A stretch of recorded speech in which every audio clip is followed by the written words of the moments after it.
Hello student, in that video we are going to study the second plant growth hormone, that is gibberellins, from the 7th chapter, that is plant growth and mineral nutrition. These gibberellins were first isolated from the fungus, that is Gibberella fujikuri, by the Japanese scientist, that is Kurosawa, in 1926. म्हणजे हे gibberellic acid किंवा gibberellin नावाचं plant growth hormone जे आहे ते fungus म्हणजेच बुरशीपासून मिळवलेलं आहे आणि त्या बुरशीचं नाव काय आहे किंवा फंगसचं नाव काय आहे, Gibberella फ्युजिकोराय. When he observed that some rice plant infected by the fungus Gibberella fujikuri, the plant shows extensive stem elongation called as Bacne disease. ज्यावेळेस सायंटिस्ट राईस फील्डमध्ये काम करत होते किंवा एक्सपेरिमेंट करत होते त्यावेळेस त्यांना असं आढळलं की काही राईस प्लांट कसे आहेत, उंचीनं जास्त वाढलेले आहेत. That means they shows the extensive stem elongation. He observed that this plant, which shows the extensive stem elongation, which is infected by fungus, that is Gibberella fujikuri, म्हणजे ज्या राईस प्लांटची खूप उंची वाढलेली आहे नॉर्मल राईस प्लांटपेक्षा, ते plant फंगसनी affect केलेले आहे आणि फंगसचं नाव काय होतं, gibberella fujikuroi. And this disease is called as bakanae disease. Later on, Yabuta and Sumuki in 1938 isolated the gibberellins in crystalline form from the fungus culture named as gibberellin. त्याच्यानंतर काय केलं याबुता आणि सुमुकी यांनी, त्या फंगस कल्चरपासून जिब्रेलिक ॲसिड जे आहे ते crystalline फॉर्ममध्ये ऑब्टेन केलं किंवा मिळवलं. Gibberellins synthesized in young leaves, seeds, root tips as well as in stem tips. म्हणजे हे जिबरलिक ॲसिड कुठं सिंथेसाइज होतं तर यंग लीव्समध्ये, seeds, root tips and stem tips, टोकाला. This gibberellic acid is synthesized from mevalonic acid. Nowadays, there are about 150 gibberellic acids are known and named as GA1, GA2 and so on. Most of the GA3 is common and which is biological active. म्हणजे सध्या 150 जिबरलिक ॲसिडचा शोध लागलेला आहे. त्यामधील GA3 is the most common and biological active. Later on, what are the physiological effects and application of gibberellic acid? म्हणजे या जिबरलिक ॲसिडचा उपयोग कसा केला जातो किंवा कसा होतो.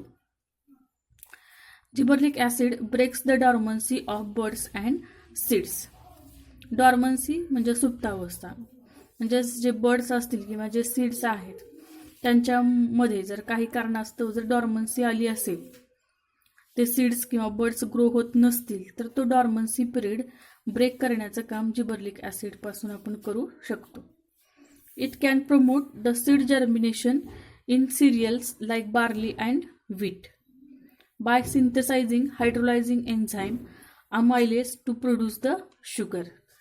म्हणजे थोडक्यात काय, by using this gibberellic acid we can germinate the seeds in early in cereals like barley and wheat.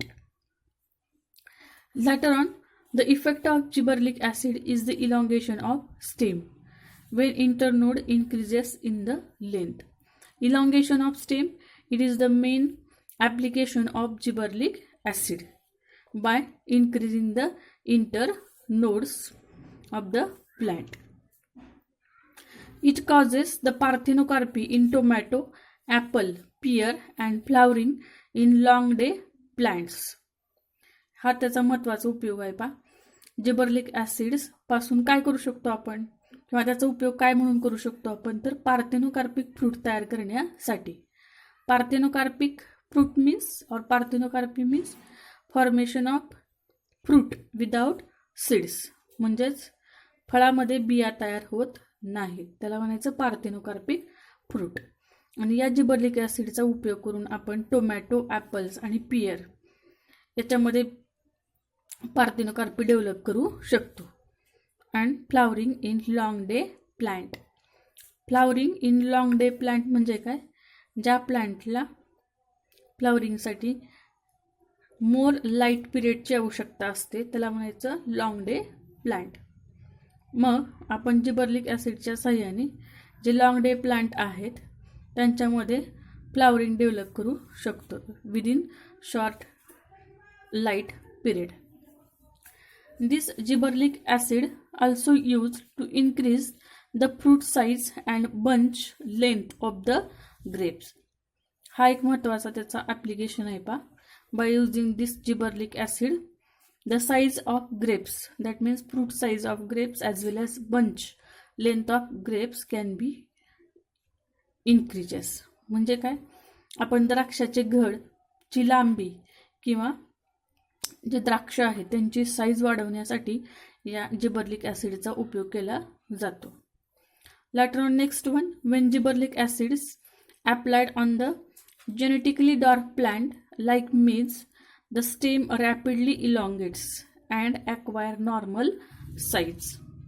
जे थोडक्यात काय, जे जेनेटिकली डॉर्क प्लांट आहे, डॉर्क म्हणजे जे बुटके म्हणतो आपण, डॉर्क म्हणजे कमी उंचीचे प्लांट, त्यांची लेंथ वाढवण्यासाठी या जिबर्लिक ॲसिडचा उपयोग केला जाईल किंवा जातो. म्हणजेच काय, genetically dark plant can attain the normal size by using this gibberellic acid.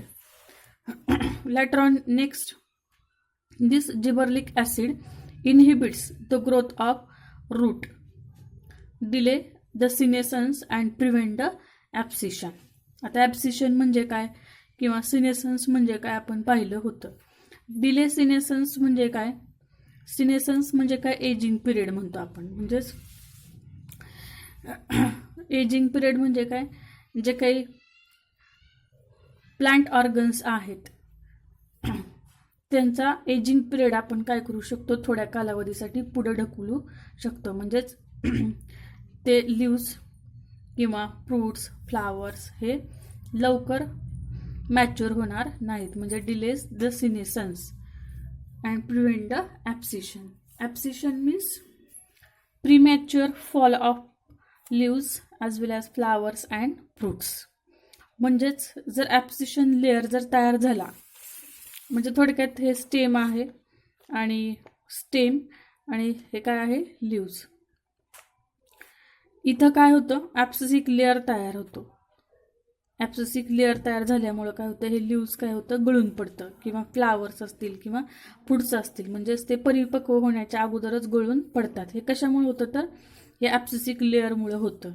हा ॲब्सिसिक लेअर प्लांटमध्ये तयार होऊ नये याची खबरदारी किंवा ॲब्सिसिक लेअर तयार होण्यास अडथळा निर्माण कोण करू शकतं तर gibberellic acid. Application of gibberellic acid causes the production of male flowers on the female plant. म्हणजे काय, तर फिमेल प्लांटवरती मेल फ्लावर्स डेव्हलप करण्यासाठी जिबर्लिक ॲसिडचा उपयोग केला जातो. फॉर एक्झाम्पल इन कॅनॅबिस सटायवा, भांग, कॅनॅबिस सटायवा त्याचं मराठीत नाव आहे या प्लांटचं भांग. मग याच्यामध्ये काय होतं, फिमेल प्लांटवरती मेल फ्लावर्स डेव्हलप करण्यासाठी जिबर्लिक ॲसिडचा उपयोग केला जातो. And last one, it also promotes the bolting, that is elongation of internodes just prior to the flowering in the plants those with rosette habit. Example beet and cabbage. म्हणजे थोडक्यात काय, ज्या प्लांटची रोजेट हॅबिट आहे, rosette म्हणजे काय, आता for example cabbage कोबी तुम्हाला माहिती आहे, तर त्याची पानं काय असतात, एकामध्ये एक गुंतलेली असतात आणि म्हणजे कोबीचा गड्डा तुम्हाला माहिती आहे. आणि त्याची स्टेम जर पाहिला आपण कॅबेजचा तर कसा असतो, शॉर्ट असतो पहा. म्हणजेच काय, जे रोजेट हॅबिटचे प्लांट आहेत की ज्यांचा इंटरनोडल रिजन हा कमी असतो रोजेट फॉर्ममध्ये. म्हणजेच थोडक्यात काय, आपण जर हे स्टेम पकडलं, स्टेम जर आपण कन्सिडर केलं तर इथं असे लिव्ज एकावरती एक अशा आपल्याला रोजेट म्हणजेच वरून जर पाहिलं आपण हे प्लांट तर रोझेट म्हणजे थोडक्यात काय फुलासारखं दिसतं, तर त्याला काय म्हणायचं, रोझेट हॅबिट. तर जिबर्लिक ॲसिडमुळं काय होतं, आपण स्टेम वरती असणारे जे काही इंटरनोड्स आहे ती इन्क्रीज करण्यासाठी जिबर्लिक ॲसिडचा उपयोग केला जातो. म्हणजे थोडक्यात काय, इंटरनोड हे इंटरनोडल रिजन आहे पहा, स्टेमवरती असणारा इंटरनोडल रिजन आणि हे नोड्स.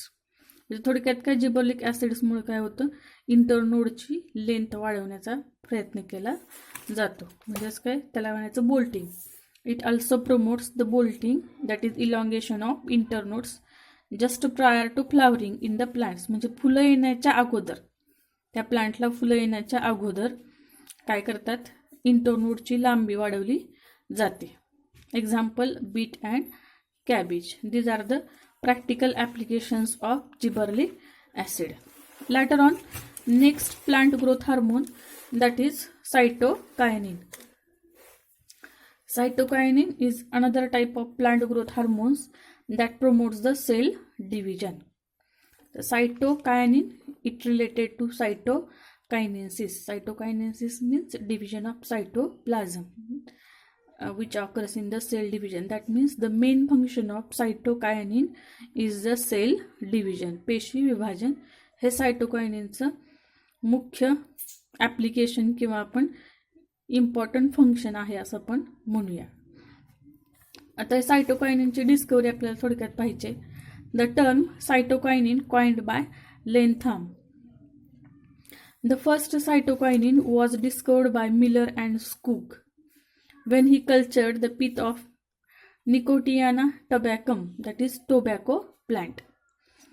मिलर आणि स्कूग हे ज्यावेळेस टोबॅको प्लांटचा पीथ, म्हणजे थोडक्यात पीथ म्हणजे काय, सेंट्रल पार्ट ऑफ द और central tissue of the plant, त्याला आपण काय म्हणतो, पीथ. थोडक्यात जर आपण लीफ किंवा स्टेमचा जर सेंट्रल पार्ट जर कन्सिडर केला तर त्याला काय म्हणतो, पीथ. म्हणजेच पॅरेंकायमॅटस टिश्यू असतो.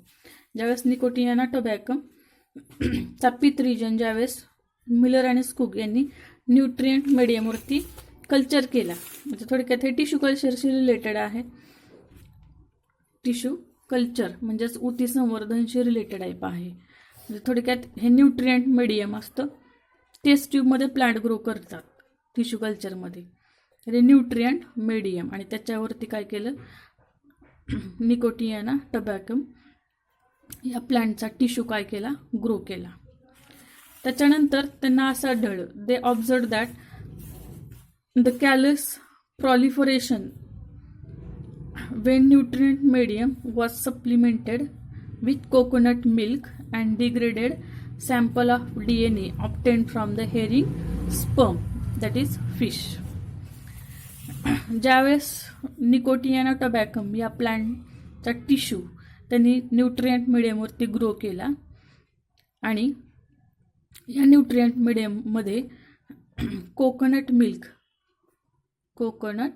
मिल्क आणि DNA of the herring sperm, that is fish.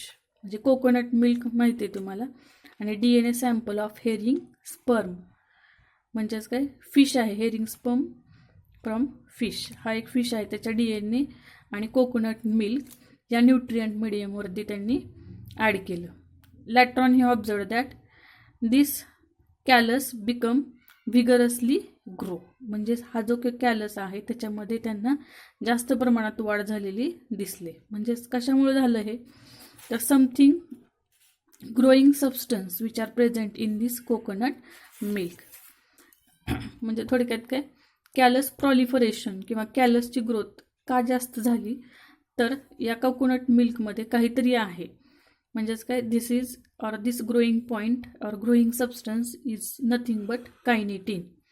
आणि नंतर त्यांच्या लक्षात आलं की ही जी काही ग्रोथ आपल्याला दिसली कॅलसमध्ये ती कशामुळे झालेली आहे, तर growing substance that is kinetin and chemically it is six furfuryl amino purine. Natural cytokinin obtained from unripe maize grains called as zeatin, discovered by the Lentham. Later on natural cytokinin which are observed in the plant. त्याच्यानंतर त्यांनी काय केलं, लेंथाम यांनी, तर प्लांटमध्ये सुद्धा natural cytokinin आढळतात आणि ते कुठून ऑब्टेन केले त्यांनी, तर unripe maize grains called as zeatin. मेजचं बॉटॅनिकल नेम काय आहे, झिया मेज, आणि त्याच्यावरून हे ग्रोथ हार्मोन ऑब्टेन केलं त्यांनी, zeatin, which is naturally occurring in the plant.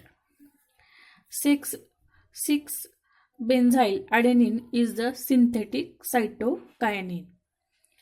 Natural cytokinins are also obtained from plants like banana, flowers, apple and tomato fruits, coconut milk. Then what are the physiological effects and application of cytokinin? The main function or the main application of cytokinin is nothing but the cell division. तुम्हाला माहिती आहे शहाळ coconut milk म्हणजे आपल्याला माहिती आहे नारळाचं दूध मिळतं किंवा, तर ह्याच्यामध्ये काय असतं, सेल डिव्हिजनची पॉवर असते. पहा, cytokinin plays important role in the cell division and cell enlargement. Later on next application of the cytokinin is high concentration of cytokinin promotes the shooting and low concentration promotes the rooting along with auxin. म्हणजे काय, तर tissue कल्चरमध्ये हाय concentration, आता tissue culture तुमच्या लक्षात येतं, आपण tissue culture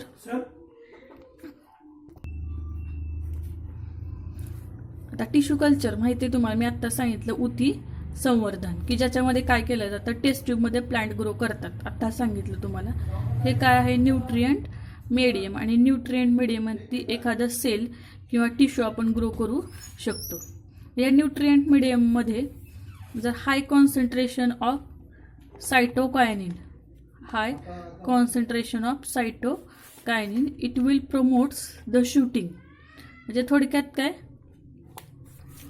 या कॅलसला काय करायचे, जर शूट डेव्हलप करायचं असेल तर सायटोकायनिनचं कॉन्सन्ट्रेशन कसं असायला पाहिजे, हाय.